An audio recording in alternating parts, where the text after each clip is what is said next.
இன்னைக்கு நாம பார்க்க போறது பூமியின் ஒரு மூலையிலிருந்து இன்னொரு மூலைக்கு ஆயிரக்கணக்கான கிலோமீட்டர்கள் கடந்து உயிர் வாழும் சைபீரிய கொக்குகளின் மைக்ரேஷனை பற்றி தான் பார்க்க போறோம். வாங்க வீடியோக்குள்ள போகலாம். இந்த சைபீரிய கொக்குகள் ஆர்டிக் ரஷ்யாவோட பனிக்கட்டி நிறைந்த சைபீரிய பிரதேசத்துல தான் வாழும். கோடை காலத்துல அங்கே இனப்பெருக்கமும் செய்யும். ஆனா குளிர்காலம் தொடங்கினதும் அங்கே ஏரிகள் ஆறுகள் எல்லாம் உறைஞ்சி போயிரும். உணவும் கிடைக்காது. அப்போதான் உயிர் பிழைக்க வேண்டி உணவு தேடி ஒரு பெரும் பயணத்திற்கு தயாராகும். அதுதான் சைபீரிய கொக்குகளின் மைக்ரேஷன். சைபீரிய கொக்குகளை ஏன் பனிக்கொக்குகள்னு அழைக்கிறோம் தெரியுமா?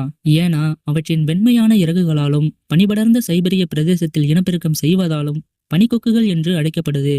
இது அவற்றின் தனித்துவமான அழகையும் பனி நிறைந்த வாழ்விடத்தையும் குறிக்கும். சைபீரிய கொக்குகளின் ஒலி சுமார் 2 முதல் 4 கிலோமீட்டர் தூரம் வரை கேட்கக்கூடியதாம். வலசை பயணத்தின் போது இந்த ஒலி கூட்டத்தை பிணைக்கவும் தொலைவில் உள்ள மற்ற கொக்குகளுடன் தொடர்பு கொள்ளவும் உதவுமாம். சைபீரிய கொக்குகள் சுற்றுச்சூழல் குறிகாட்டிகள் என அறியப்படுது. அதாவது இவற்றின் எண்ணிக்கையில் ஏற்படும் மாற்றங்கள் அவை வாழும் சுற்றுச்சூழல் மண்டலத்தின் ஆரோக்கியத்தை பிரதிபலிக்கும். இவை அழிந்தால் அவற்றின் வாழ்விடங்களும் ஒட்டுமொத்த சூழலியல் அமைப்பும் பாதிக்கப்படும் என்பதன் அறிகுறியாம். இந்த கொக்குகள் சும்மா பறந்து போறது ஒரு பெரும் கூட்டமாக வி வடிவத்துடன் அணிவகுத்து தெற்கு நோக்கி பயணிக்கும். இந்த வி வடிவம் காற்றை எதிர்த்து பறக்கும் போது ஆற்றலை சேமிக்க உதவும். இந்த பயணம் சில 100 கிலோமீட்டர்கள் இல்லை, ஆயிரக்கணக்கான கிலோமீட்டர்கள். அதுவும் 3 முக்கியமான மைக்ரேஷன் வேஸில் பயணிக்கும். சீனா, இந்தியா, ஈரான் போன்று. சர்வதேச அளவில் குறிப்பாக சீனா, ஈரான், ரஷ்யா ஆகிய நாடுகள் சைபீரிய கொக்குகளை பாதுகாக்க பல்வேறு திட்டங்களை செயல்படுத்தி வருதாம். போயாங் ஏரி போன்ற குளிர்கால வாழிடங்களை பாதுகாத்தல், சட்டவிரோத வேட்டையாடுதலை தடுத்தல், நீர் மேலாண்மை மேம்பாடு போன்ற பல நடவடிக்கைகளில் ஈடுபட்டுள்ளன.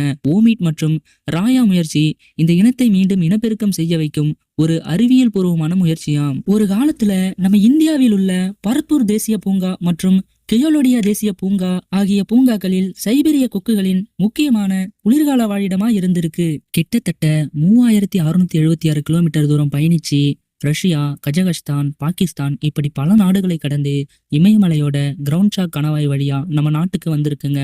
ஆனா இந்த பயணம் அவ்வளவு எளிதானதில்ல நண்பர்களே. வானத்துல மணிக்கணக்கா பறக்கணும். வழியில பல அபாயங்கள் காத்திருக்கும். புயல், பனிப்பொழிவு, கடும் காற்று, அப்புறம் வேட்டைக்காரர்கள், உணவு, தண்ணி கிடைக்காம பல கொக்குகள் இறந்தும் போயிருக்கு. ஆனால் இது ஒரு உயிர் போராட்ட பயணம். துரதிர்ஷ்டவசமாக கடந்த சில 10 ஆண்டுகளாக நம்ம நாட்டுக்கு சைபீரிய கொக்குகளோட வருகை முற்றிலும் நின்னு போயிருக்கு. 2002ஆம் வருஷத்துக்கு அப்புறம் இந்தியாவுல சைபீரிய கொக்குகள் பார்க்கப்பட்டதா உறுதியான பதிவுகள் எதுவும் இல்லை. இதுக்கு வாழிட அழிப்பு, மாசுபாடு, வேட்டையாடுதல்னு பல காரணங்கள் இருக்கு. இருந்தாலும் ஒரு சின்ன நம்பிக்கையின் ஒளி இருக்கு. ஈரான்ல ஓமிட் அப்படின்னு ஒரு சைபீரிய கொக்கு மட்டும் குளிர்காலத்தை கழிச்சிட்டு வருது. அண்மையில அதை துணையா சேர்க்க ராயா அப்படின்னு ஒரு பெண் கொக்கையும் அங்க கொண்டு வந்திருக்காங்க. இது ஒரு இனப்பெருக்க முயற்சியாம். சைபீரிய கொக்குகளோட வலசை பயணம் அப்படிங்கிறது இயற்கையோட ஒரு பெரிய அற்புதம். அது உயிரினங்களோட விடாமுயற்சிகளையும் சவால்களையும் எதிர்கொள்ளும் திறனையும் காட்டுது. இந்த அழகான பறவைகளை காக்கிறது, அவங்களோட வாழ்விடங்களை பாதுகாக்கிறது நம்ம அனைவரோட கடமையும் கூட. இன்னொரு விஷயம் நண்பர்களே, இந்த பூமி நமக்கு மட்டும் சொந்தமானது இல்ல, எல்லா உயிரினங்களுக்கும் சொந்தமானது.